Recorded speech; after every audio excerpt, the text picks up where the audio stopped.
and I'm looking down and seeing black stuff dripping out of my nipple. I hate to think about what I was doing. My first time that happened to me, I literally was considering writing out a note and telling everybody like what happened. And I love them because I thought it was dying. I'm not even kidding. It was crossing my mind like I need to do something now because I'm home alone and I'm going to die. And I feel like I can't breathe. I'm probably going to die. Those just both like gave me a lot of anxiety and made me feel super weird and not like myself. Looking back, it's almost like a dream. Episode 12 of the Atlas Hour. Today we're going to talk about our past with steroid use, since we've alluded at it a few times in the past, guys, and we're sorry for forgetting to do that. But yeah, let's dive into that. Josh, when did you start using steroids? Oh gosh, the dirty word. So I guess backtrack, I got into competing. Actually, I did my first show when I was 16, so super young. Obviously was not using anything then. And kind of, as I continued to work my way out of like the teen division, that's when obviously I started to feel like, okay, I've got that pressure. And for people that don't know, when you compete in bodybuilding, and I think it's still this way, the teen division goes until you're 19. It's like a weird, weird random cutoff. But I guess it has the word teen in it. Yeah, I know. But I guess I just feel like we don't normally think of like 19 as Yeah. a teenager. I guess we should. Yeah. I think bodybuilders got it right. Yeah, that's true. You're definitely still a kid then for the most part. So anyway, when I moved out of that into the men's division at 20 years old, that's kind of when I decided to make that jump. Nice. So when I actually had a physician here locally where I live that kind of was the one who helped me go through getting a prescription for like testosterone and things like that. So that's kind of where I started out, was just a base cycle of testosterone for 12 weeks at I think either 400 to 500 milligrams. And that was kind of where I just jumped into it head first. And it's funny now because, as we always talk about back in the day, that was kind of like the unspoken rule of like every original cycle is 500 milligrams of test for 12 weeks, maybe kickstart with some Dianabol. And knowing what we do now, like that's probably an absurd amount actually to start off with. So, and that was a physician prescribed script. Which is crazy to think about. Did it say 500 milligrams on the script? Like a week? It was for 400 milligrams a week. I still don't know how no one ever flagged that. It's really crazy in retrospect now. Historically, that's how things were done. Like, in the golden era and Arnold's days and a little bit later, that's how things happened. You went to your doctor and they helped you with your script, and they kind of monitored it. This is before it was a controlled substance. So you could literally just go to your doctor. Like when we had Clark on, he told us about going to a doctor and loading up on testosterone. I hope it gets back to that day, honestly, because guys are still doing it, except for you're ordering it from sketchy ass sources that, you have no idea where the purity is. And I don't know. Yeah. Guys are going to do it regardless. It's kind of like the argument of like giving needles to heroin addicts, like they're going to do it anyways. Why not help them to do it safer? And I just feel like the criminalization of putting it into a controlled substance is insane. Controlled substances have to do with the like the addictive properties of it. And there's an argument to be made that maybe there's some addictive properties to it, but caffeine's so much more addictive. That's not a controlled substance, Just last night, Josh was telling me he's wanting to come off of even TRT. If he was, an addict, you really don't care about your TRT at this point, from what I gather. Neither do I. Yeah. I wish I was not on. Like it bothers me to have to inject at this point. I despise it. So I'm certainly not addicted to TRT. Yeah. So the fact that it's a controlled substance, I think, is ridiculous. But so anyways, after that, what was the next cycle? Well, and to continue on your point too, we're going to have Rick Collins on eventually to talk about that a little bit, but just the legality of it, even becoming a scheduled drug like that in the 90s was a really weird shift, in the sense that it was only because there was the big crackdown in sports where Ben Johnson got busted in the late 80s. And so there was like this huge American push to like make sure steroids are banned in sports. And by doing that, they decided to make it just, a fully banned substance as far as just for any person to use. So there wasn't like a just onslaught of bodies or, like an epidemic like we've had with other drugs that would even cause them to go down the route. So yeah, the legality behind it is really weird when you actually even look at the history. It's crazy. Yeah. But then, so, after that, I took the blast and cruise method. For people that don't know, blasting and cruising is, the blast phase is where, like I was speaking, you'll do an actual cycle where your doses are higher. Cruising is then where you kind of come down to a TRT or replacement dose of testosterone. Back in the old school days, 70s, 80s, guys would get on for 12 weeks, hop off completely, and just kind of that up and down of, once you're coming off exogenous hormones, you're shutting off your body's natural endocrine function. So you can have a big crash in those come down periods. So people kind of learned that it just made more sense to at least just come down to a stable dose of a hormone replacement level of testosterone. That way you weren't having these big fluctuations, which I guess technically you still are, but you're not actually crashing your system. So was that after the first cycle? Like you never came off your first cycle? You just went straight to a cruise? Yeah. Just Nice. I kind of knew that going forward, I was going to actively compete, and that seemed like the best way to do it. That I wasn't going to again have those big crashes coming off where my hormones were at zero, and could hopefully maintain some of the gains that I was getting from those blasts. Yeah, because I'm a good amount older than you. I think like what 5, 8, something like that year. So, what year was that? It was probably pretty standard for guys to be doing blast and cruise at that point, where it wasn't when I started. I'm trying to think. So that would have been 2015. Yeah, Oh yeah, 2015.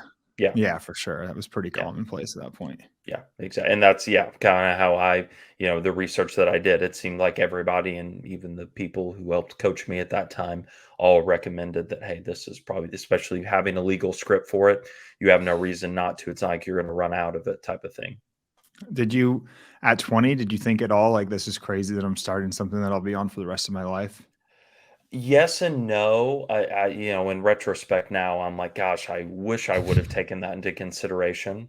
But I think gosh, I was so young at that point, and I thought it was so cool that, like, wow, I'm getting to legally do this. I've got a prescription for it. Like, I'm all in on bodybuilding. This is my next step. But yeah, now and when I think about it, I'm like, dude, you had a great natural physique. Like, you weren't ever going to make any money bodybuilding. Or at least I never had any aspirations to do that as a career. So why did I want to go down that route? Which I'm sure many guys, I could say the same thing about. You in the moment, and it's exciting, and you want to get as big as possible. But yeah. Crazy.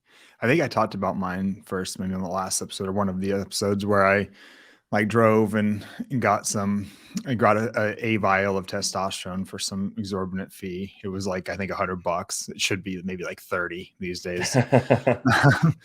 And yeah, I got a not good vial. Quality either. Exactly. Yeah. And then I found out through the forums that it was a sketchy source, and then a sketchier source sold me their stuff.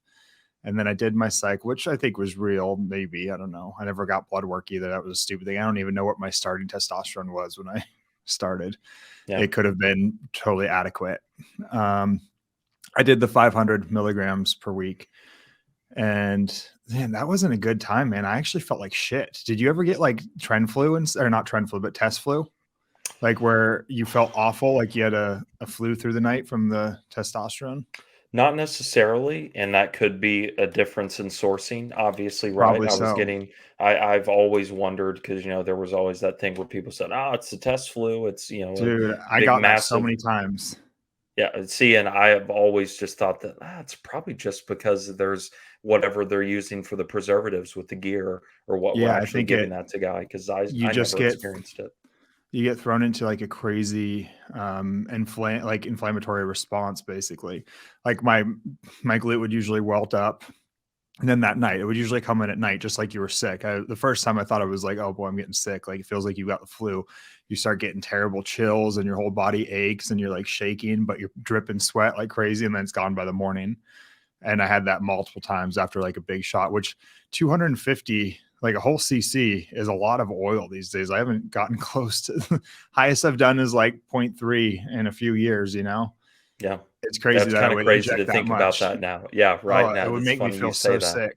Yeah, Yeah, it no, was thinking awful. about my shots now are what, like 0.14 mLs 3 times a week, and Nice. it's like thinking about how small that is in comparison to, yeah, what we used to load up in a syringe. It's no wonder it would hurt thinking about Exactly. it now. And then my second was I didn't go straight to Dianabol. I didn't go to orals for a little while. When I did, I went hard. But when I at first I went to equipoise, so it was 500 testosterone with some amount of equipoise on top. I'm sure my blood pressure was awful. Mhm. Um, I think I got a bloody nose a few times using that, and I would never recommend equipoise for anyone. That's a horse drug. It's never been used in humans. I highly recommend not using that ever if you're listening. It didn't really do much either. I don't know. And then the thing was, is I kept getting like what I consider to be lackluster results, which I've talked about many times, likely due to genetics and my training and my diet. And so each time I just went up and up and up. And I don't remember what my third compound was, but it was probably higher testosterone, more equipoise. Oh, eventually I started adding in nandrolone. Mm. And I didn't do DECA because I thought water retention. I'll just do NPP because you don't get water retention that way, which is just ridiculous. That's complete bro science. Yeah, same But I compound, would, just a different ester. yeah, I think and my first cycle, I cycled off for sure. I used HCG, Okay. HCG, and maybe probably Nova or something, which is a stupid PCT, but I did those. And then maybe I did another cycle and cycled off of that. But around this time, I don't know, when was that? Probably 2012, I think, Mhm. pretty early. That was, I think Jason Blaha started talking about blasting and cruising. There was very few. Blaha was like my main source of steroid information at the time. He started talking about it. So I was like, all right, I'm just going to commit to it. I'll do it. And I kind of thought about it back then too. Like, am I going to want to be on this for the rest of my life? And figured, whatever, I'll just do it, you know? And it was selfish too, because I hadn't really, I mean, I thought, well, I probably won't have kids. So I didn't care about Mhm. my fertility, but I didn't take anyone else's like, opinions into consideration when it came to Yeah. that, which is very selfish. Um, yeah. And then from there, I just kept blasting and cruising, and it was always pretty high. And my cruise was never a cruise. My cruise was probably like 500 for years. Like I never went down. You were probably much more responsible with things, and funnily enough, had significantly greater results than I did. But I would Yeah. probably cruise at like 400 or 500, and then I would blast at over a gram or so. Yeah. And I certainly like was not the most conservative person in the world, in my opinion. I mean, my cruises would come down to 200 milligrams of test, so still way more than actually is needed. I mean, that's a cycle for people nowadays. If guys were to say like a starting dose of a test cycle, I'd say you could do 200 milligrams a week and get great results off of that. And I mean, really from there on out, after that first one, my first like show, like real men's division show. Going into that, it was test switch to a propionate ester with some Tren, Mastron, and Anavar as I got the last 6 weeks before the show, and even then I think it was like 50 milligrams. It was where you used to get the massed Tren blends back in the day. I'm sure they still make them, but like 50 milligrams of each every other day, and probably like 40 milligrams of Anavar. But I actually had a script for pharmaceutical grade Anavar, which Nice. was pretty wild. And I still think like out of all the stuff that I used, that probably worked the best, probably because of the quality of it. But I always felt the best on it too. So I don't know what my favorite was. I think just a combination of test and MPP probably. I liked Anadrol like before workouts, but it makes you feel pretty shitty after a while. I I never did you used ever Anadrol. you didn't? Mm-mm. Wow. Yeah, Yeah, never. my craziest is something like a gram of testosterone with Tren, maybe even NPP in the mix, and then a Hmm. Anadrol and Dianabol all together. Like I would just be like, fuck it, I'll just add it all in. Yeah. It's insane. I can't believe I would do stuff like that. I looked at my labs from back then recently because I was getting labs, and my estrogen was 240 which is insane. Like a normal estrogen for a guy on Gira should probably be like maybe 50 tops. Mine was 240. I wasn't doing any AIs or anything, but I had the shitty testosterone lab that doesn't pick up, after or above 1500 nanograms per Hmm. deciliter. So it's say greater than 1500.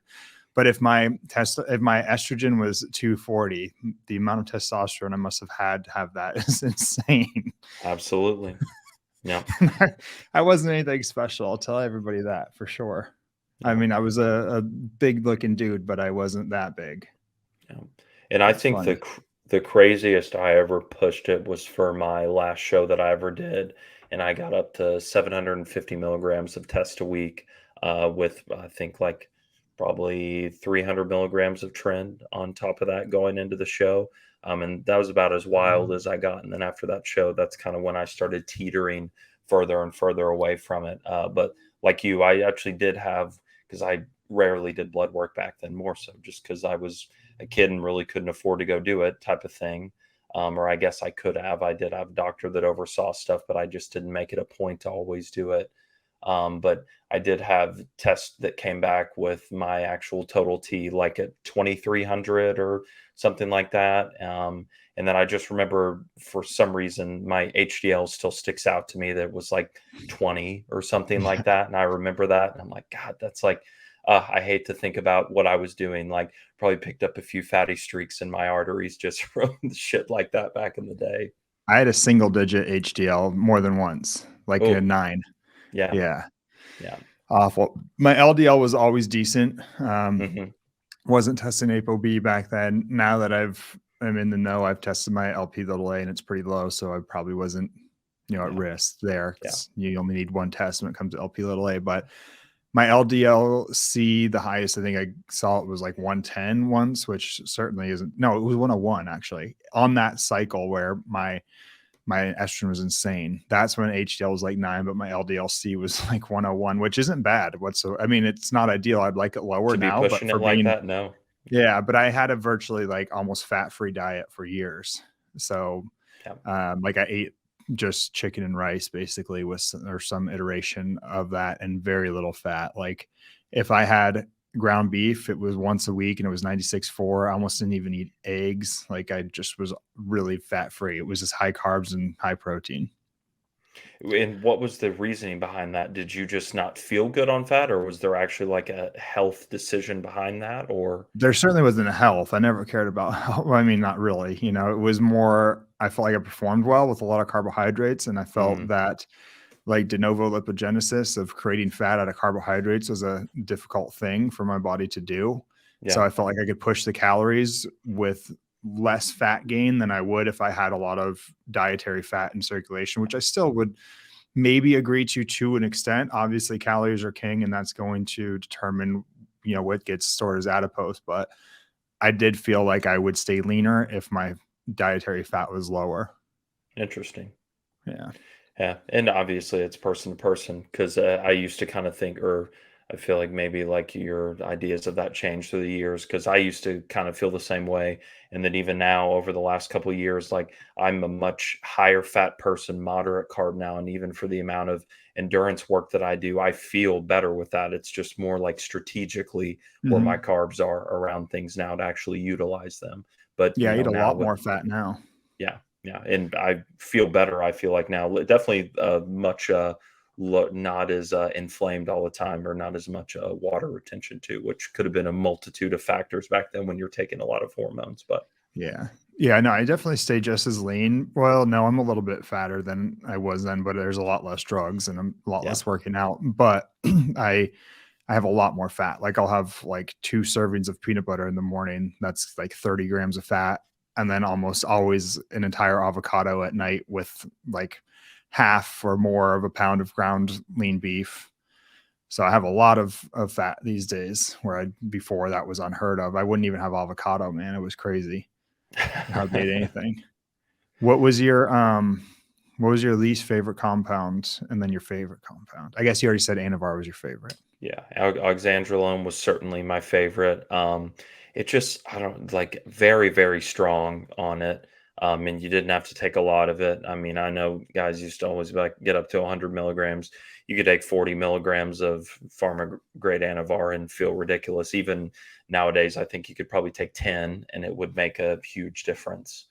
So that was by far my favorite. And then my least favorite, I feel like has to be Tren. And I feel like that's a, you know, stereotypical answer. A lot of people would say that, but yeah, and EQ. I didn't like EQ either. I only tried it one time, but those just both like gave me a lot of anxiety and made me feel super weird and not like myself in different ways. I think because EQ obviously it's never been tested on humans, but there's a lot of like estrogen suppression there. It's like some, if you look at guys' labs, sometimes it lowers their E2. So I don't know if there's like some fighting at the receptor there, and that can kind of be what causes anxiety and weirdness from it.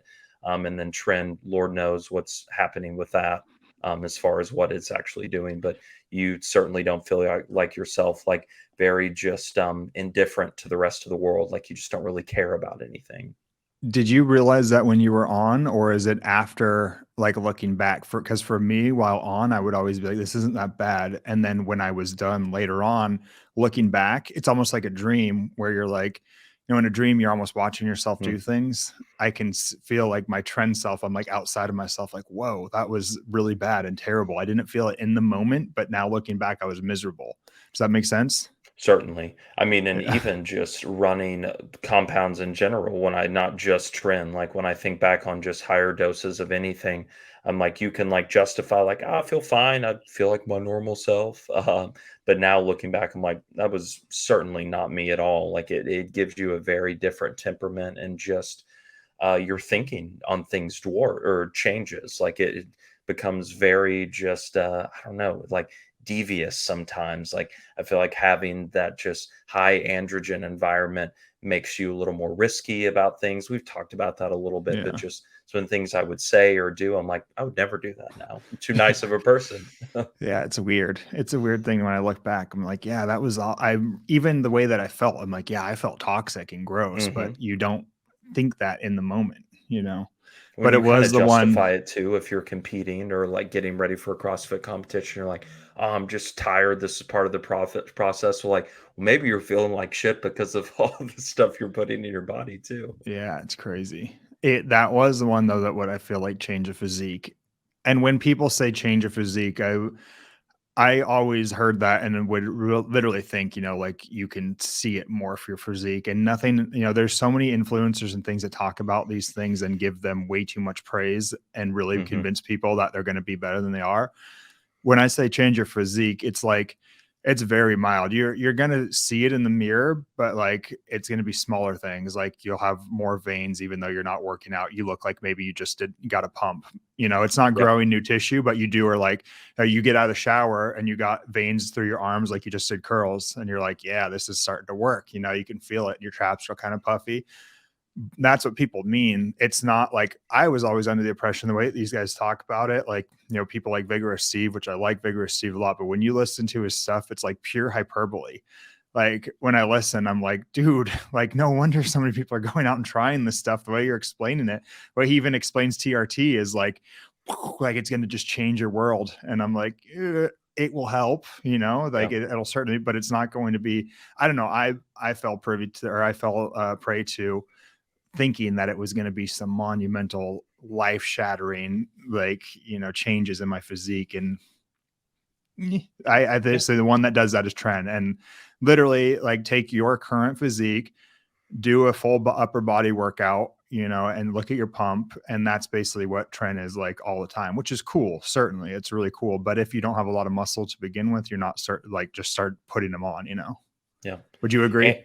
oh, absolutely. Yeah. And the trade-off of, sure, and to backtrack with you, I do think that everybody always hyperbolizes it in comparison to even all other compounds. And I hate it when people do that because nowadays, like, I feel like that's the thing I see influencers do is like there's the trend twins or whatever that I've seen going around where they like document their, lives doing that. And I'm like, God, like, if you guys only knew how toxic that was for you, because sure, it may get you the most visual results quicker in comparison to any other compound, but like the neurotoxicity of 19-nor compounds like that, who knows what the hell's actually going on at I the know. obviously your brain level. Do those kids actually do trend, or are they just calling themselves out to be funny? I think that I should probably have researched that more, but I'm pretty sure that they're I don't like know. open about like just compound uses in general. They definitely, it sounds Yeah, like, are. I thought Go they were a ahead. little bit more on the like safer use side, but I don't know. I don't know anything about them really. I think that they were with Derek for a while and they've since moved on to another supplement company. And that's when I first heard of them. But I don't Even the know. For name some reason, itself, though, I'm like, it's just funny how yeah, I guess the like, name. yeah, everyone is Yeah. so just like, what's the word? They like idolize Trenbolone for some reason. Yeah. Yeah. It's not that great, man. I don't like it really at all. Like you said, yeah, looking back is awful. Oh, the sleep too is so bad. It's Oh, terrible. There's Jesus. nothing that you can do to get good sleep on it. You wake up probably every 2 hours with a racing heart and just like, and it's not, you don't just wake up, you wake up like you're alert. Yeah. And then it's Yeah. just like, cool, what do I do now? And Yeah. then you just got to walk around or something. I used to eat, I would eat a shit ton of like sugary cereal, and then that would crash me a little bit. And then I would do it again in a few hours. Yeah, It's weird. and then And it's then I'd hard be too because sweaty. you're trying to go to bed, and Trend definitely by secondary methods. I mean, I'm sure ups your BMR to a certain degree. So then when you're like throwing carbs or calories on it, trying to then go to sleep, it's like you're just a furnace at that point burning through Dude, it. So your sleep's even worse. And yeah, the sweat is insane. Did you have the yeah, crazy, yeah, like yeah, the entire bed would be like soaked into the yeah, mattress and then you're cold because you can't yeah, roll over onto it. yeah, yeah. It's so weird. Why would you do that kind of stuff? I don't know. Yeah, yeah, I mean, How about it's so funny thinking about it now when we even talk about it like this, like, we sound like former addicts almost, but it's like, maybe it I should be a controlled substance in a schedule? yeah, I mean, No, that's a whole I 'nother still disagree. conversation. I still don't Yeah, think, I mean, I wouldn't mind if something like Tren was, sure. Tren's just, I mean, that's one that's like, hey, this has never been used in humans. We can't say yeah, that this thing should be prescribed yeah, by doctors. yeah, But with testosterone, yeah, like we talked yeah. about, I don't think that one should be. Did you ever try anything exotic like mint or any of those type of things? Never got into anything like that. I guess the most exotic thing I probably ever used was a few SARMs when those were like first coming around. I did too. Ostarine and some Rad 140, and then I guess ibutamorin, not really a SARM, more of a ghrelin agonist, or what's it called, a growth hormone releasing peptide. But yeah, that was about as crazy as I got. Never used actually any GH or anything like that either. I kind of guess kept it pretty basic in comparison. What about Do you you? feel like you got anything out of the SARMs? And yeah, I tried every fucking thing there was. I definitely felt like the Rad 140 certainly worked. And it makes sense now. It seems like we definitely know about more about them. And I mean, it's very suppressive along with a lot of the other ones. So you certainly should get some muscle building benefits from it. And I also felt like it gave me more endurance. The one, I guess you can group them in as SARMs, even though it's not technically one, is Cardarine. Oh yeah, And I did a lot of cartering. yeah, which a PPAR agonist, correct? Yeah, PPR gamma. Yeah, PPAR gamma agonist, and yeah, that stuff gives you crazy endurance and definitely burns fat too. Like, I mean, it's like, and it would also lower my resting heart rate. I mean, it's crazy. Yeah, I did the SARMs. I wish I would have gotten my lab work during that time because I Hmm. didn't. And I just figured like, well, I knew they were shutting people down, and that was stupid to think otherwise. But I didn't think about the liver toxicity. And when I see people come in through Merrick who have used SARMs or are using SARMs, their liver enzymes are usually so skewed. Like I'll see a guy take an oral, like a Dianabol or something, or their ALT, AST may be in the 50s or so. And then when they're on SARMs, like sometimes they're in the hundreds, which is just God, that's crazy. wild. This episode is brought to you by Marek Health. As you know, at Atlas, we're extremely passionate about optimizing all aspects of the human condition. And we believe that starts with one's health. But before we start optimizing, we need to know what we're optimizing for, and we need to know where you're starting. That's why we partner with Marek Health, where you can stop guessing about your health status and actually get a look under the hood. Marek was co-founded by our friend Derek over at More Plates, More Dates as a place where the individual could take their health into their own hands. Marek is a telemedicine company that uses blood work and other metrics to provide valuable insights into how your body is functioning and what might need to be changed in order to improve your performance and longevity. With Marek Health's comprehensive lab tests, you'll receive biomarker feedback with actionable steps to improve your metabolism, your libido, your mood, cognitive function, and so much more. Once you get your labs done, your personal health coach will find a licensed medical provider in your state that can help you to develop a treatment plan. So we worked with Marek to provide our listeners with 2 panels. You can go over to marekhealth.com/Atlas and order our panel for 10% off using code ATLAS. Choose Atlas Lab Panel and pair it with a lab review from a health coach for a thorough analysis of your results. That's marekhealth.com/Atlas and use code ATLAS at checkout. You can also order your own desired labs and use code ATLAS to get 10% off your first order. And that took me so long to film, so please go do that, guys. Yeah, SARMs tear up livers. It's nuts. And then when they seem to suppress pretty hardcore too. Like guys will have used them years prior and still be at like the 200 or 300 at most. I think that's probably the biggest contributor to people being shut down at a young age these days is the SARMs, because they're kind of sold as the safer version. Yeah. Mm-hmm. And that's just your guaranteed way to need TRT.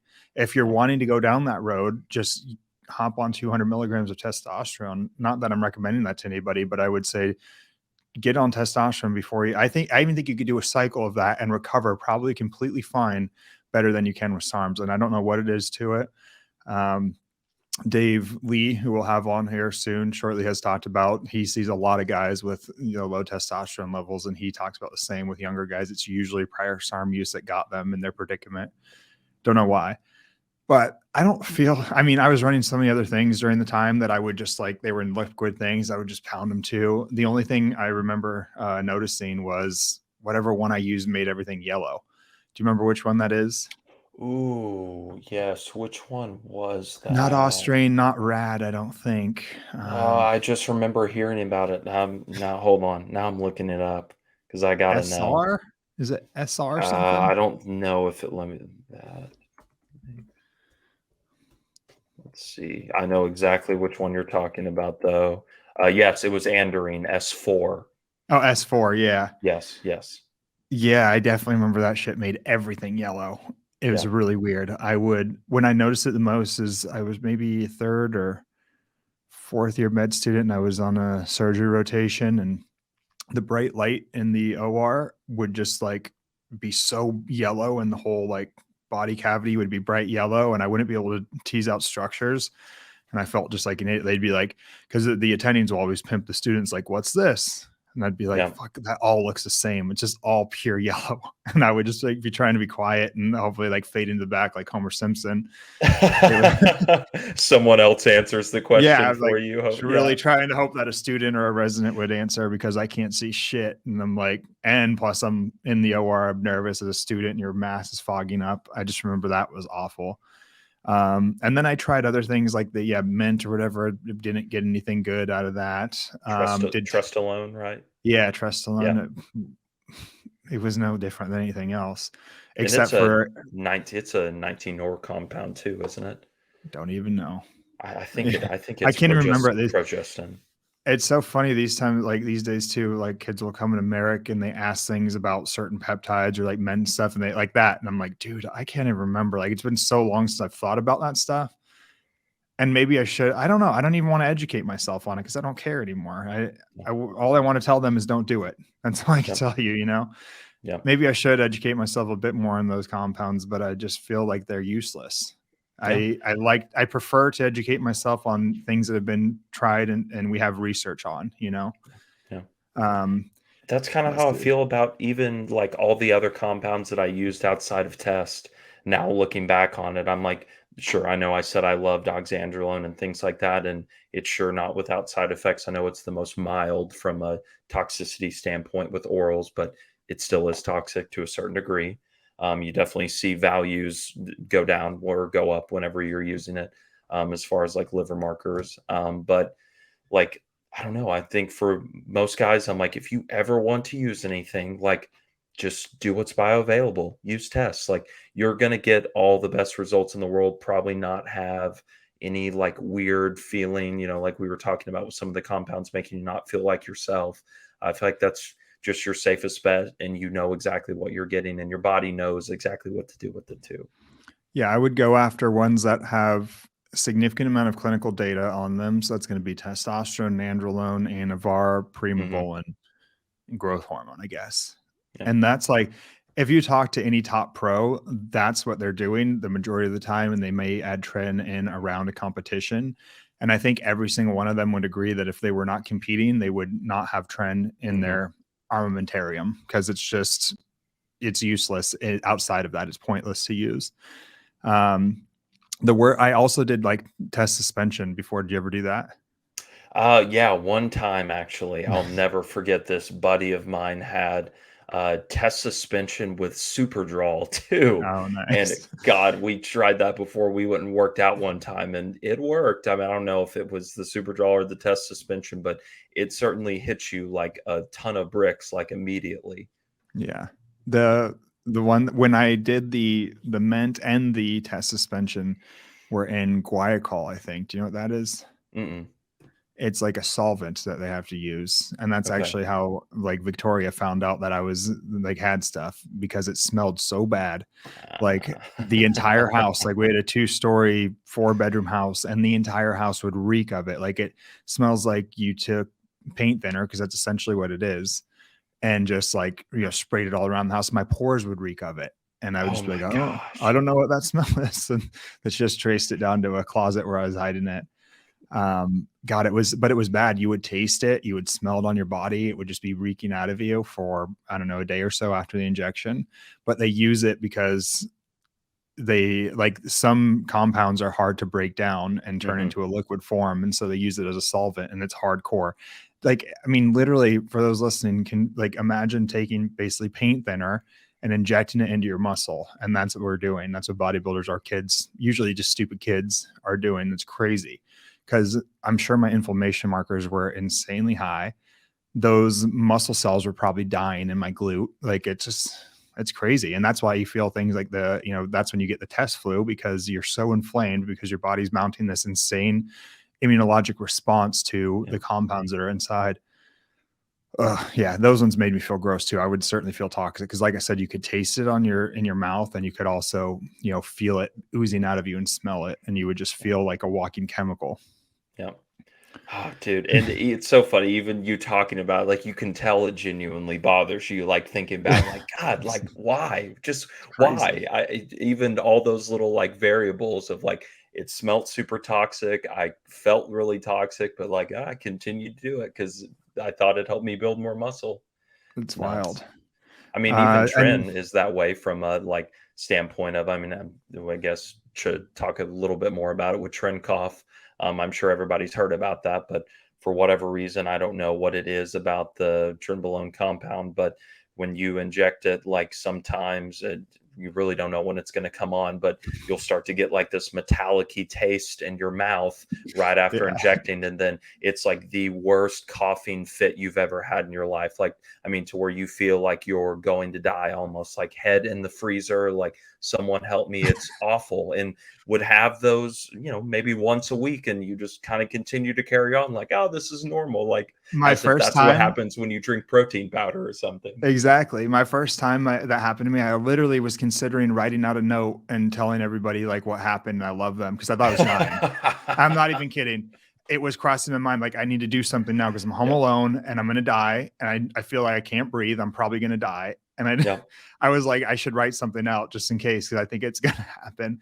But it wasn't only with Tren for me. Like I've gotten it with every compound because if you Really. hit a vessel, Yeah. yeah. Trend, like, yeah, I don't know what it is either. My guess has always been that maybe there's something in the solvent that's like pretty permeable to like the vessel that it Hmm. like and this is pure bro science, but that's my thought, because it does seem to happen more with tren. And essentially all it is the compound is getting within the bloodstream, so it's inside a vessel. So my thought was maybe for some reason it's highly permeable into surrounding vessels, and it gets picked up by, little capillaries or something and into the bloodstream.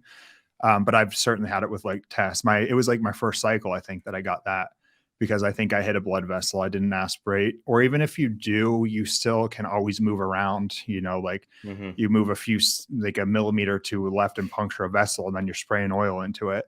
And you're essentially giving yourself a small, like, pulmonary embolus, because you're getting these fatty emboli. So fat, because the compound's in oil. And Yep. so the oil gets into your bloodstream, and then it gets filtered through the lungs, or it goes into the lungs, and, gets on the alveoli and makes you feel awful. But yeah, you can taste it first. That's when I always know. You're like, Yep.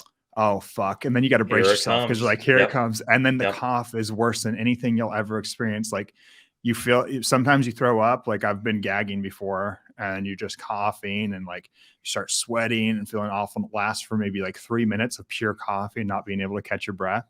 Feels like a mixture of being like punched in the gut, and then also having, like one of those terrible cough flus where, you're like COVID or something, where you just Mm. cannot stop coughing and catch your breath.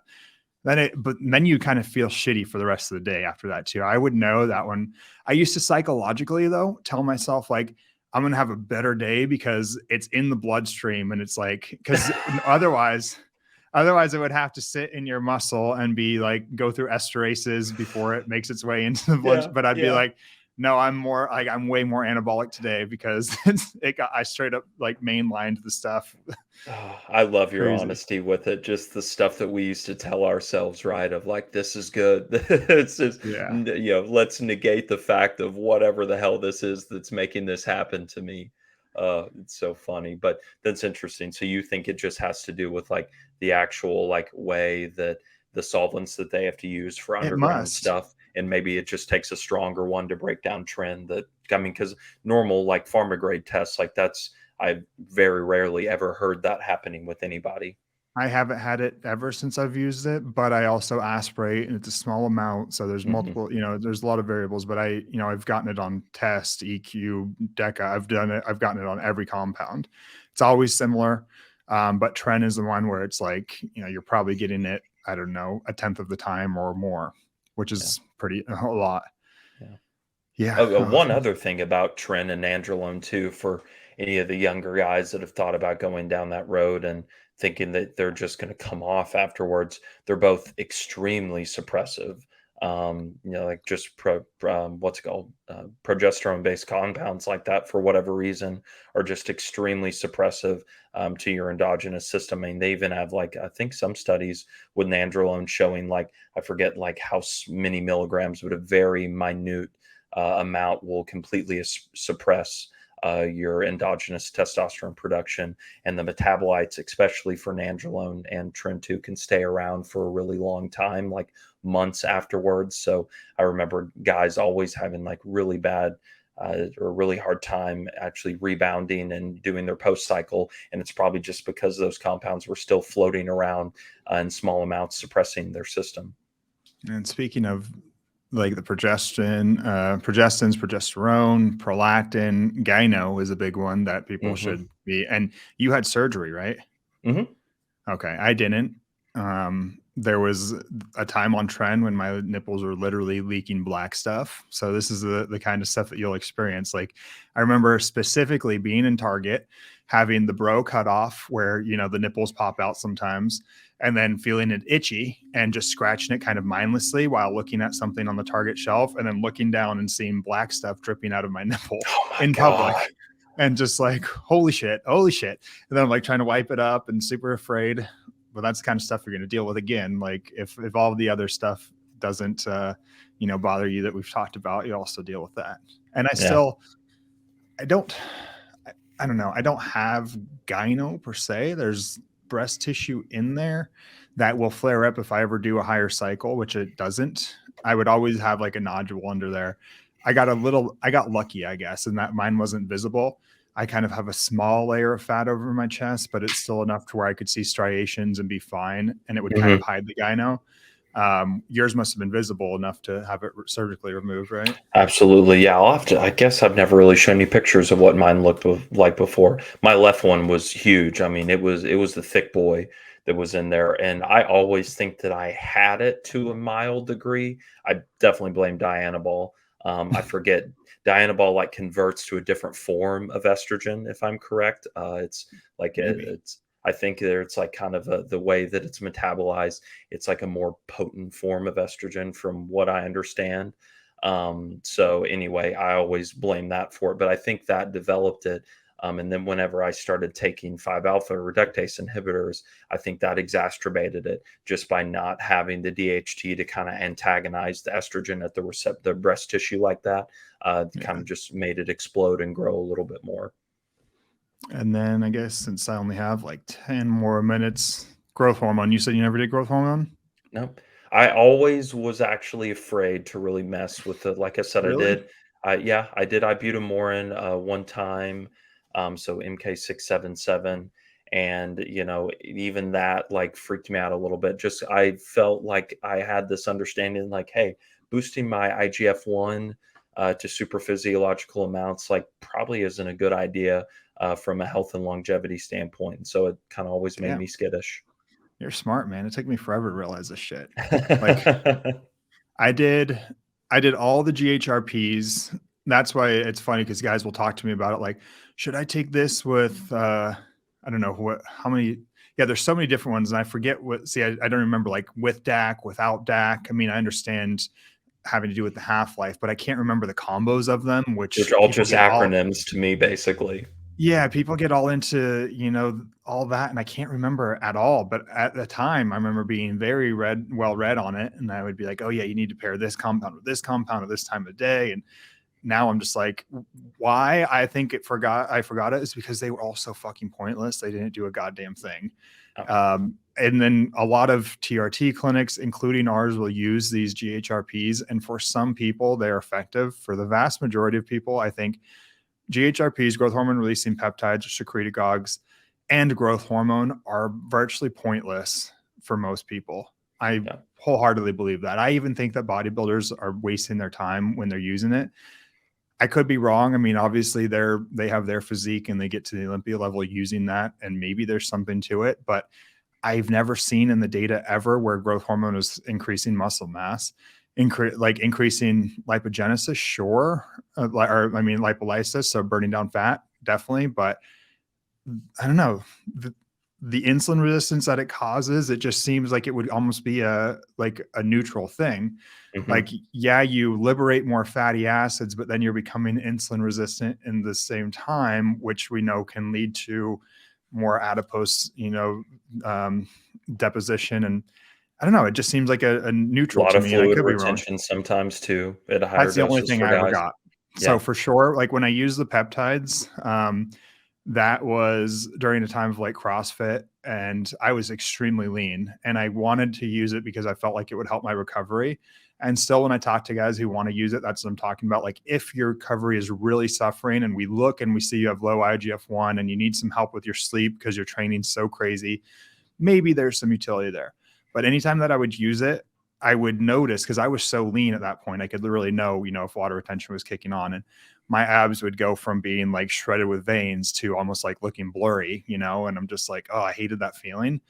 And then I didn't use growth hormone until a few years ago.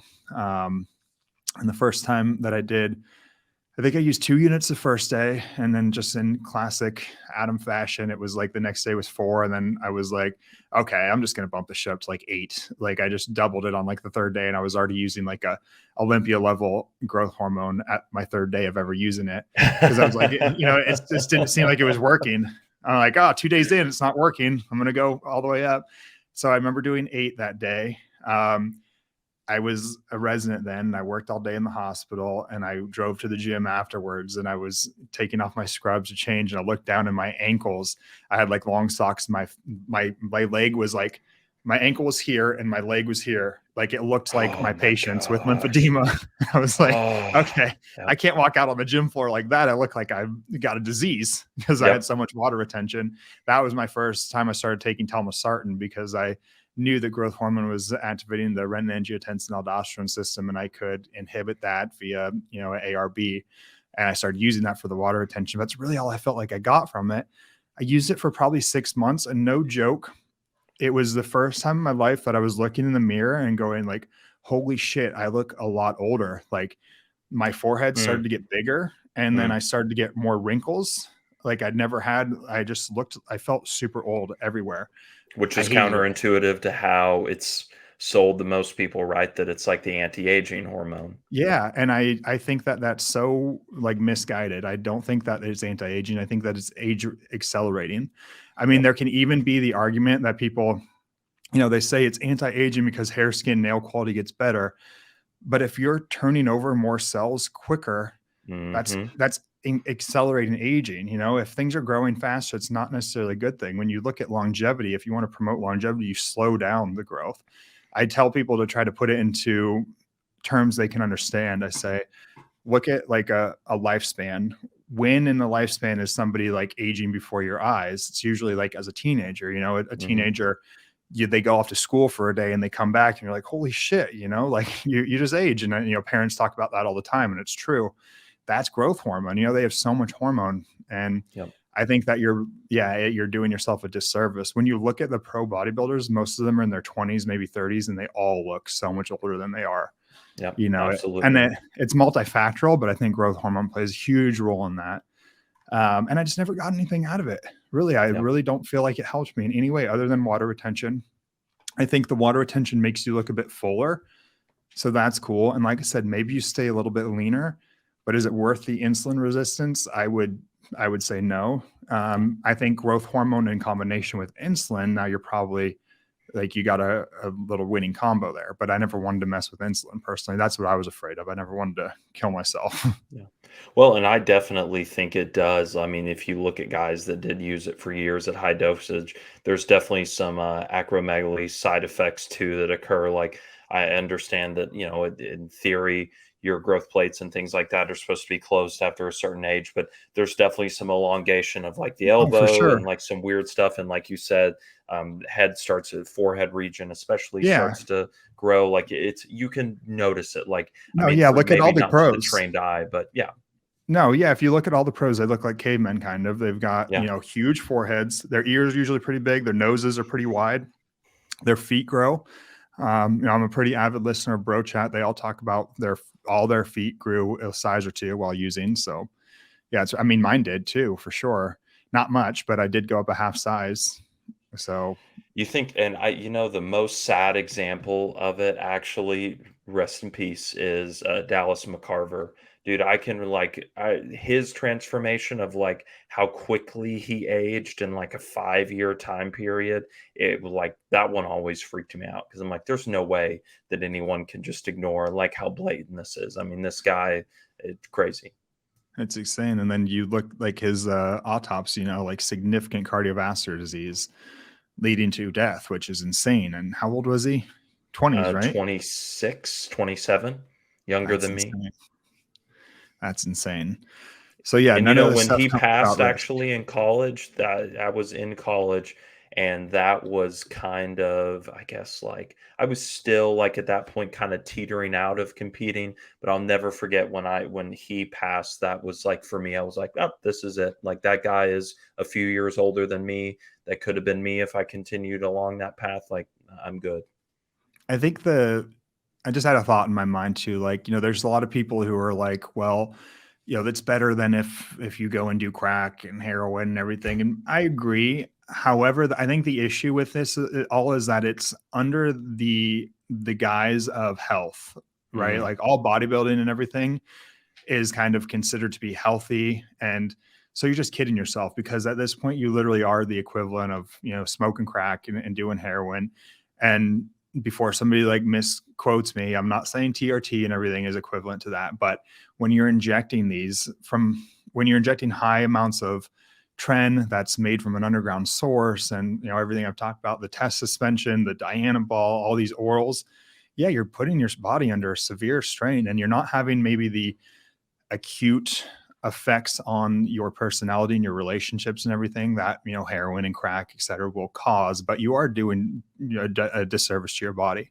And then you're kind of hiding under this falsehood that it's for health, which it isn't, you know. Yeah. Yeah. That being said, you can certainly do anabolics in a safe way, and there's a lot of people who will help you to do so. I would point towards obviously Derek, John Jewett, the J3 University, that girl Corey, who thinks that I don't know what I'm talking about. I would point you to her because she seems like she's trying to do a safer use model. I don't know, a lot of people like that can help you, and teaming up with people like Marek to look at your lab work and see how it is affecting you. It can be done safely and doesn't have to be detrimental, but Josh and I have both done things that are detrimental and that we regret. Yeah, absolutely. And if we can save anybody from going down the same path, I think that's kind of our, we were just texting back and forth last night that it's always exciting, I guess, to be able to help people along this route, or when you find something that they did not realize was going on when we're looking at their blood work and what they've been exposing to themselves. Like, some people never look under the hood, and to actually give them that idea of like, hey, this is like the long-term damage that you are doing, because it's exposure, just like cardiovascular is a disease of exposure. Same thing with taking exogenous androgens at high amounts. Yeah. Sure, a 12-week cycle is not going to do much, but you compound that over 5 to 10 years, you're certainly going to have issues there down the road.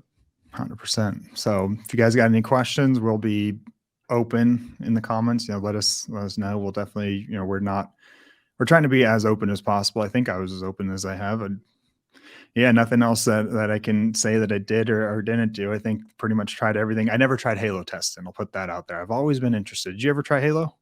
Didn't, but that's always the one that I was a little interested in too, just to know, like, because you always heard of fighters using it before, like, right, if because it hits you so hard, it's so androgenic that it just I makes always you like wanted to do like a test suspension shot and a Halo and then go for the next deadlift. Cool. Well, I hope you guys enjoyed the episode. Let us know, subscribe, all that stuff, and we'll see you in the next one. See you guys soon.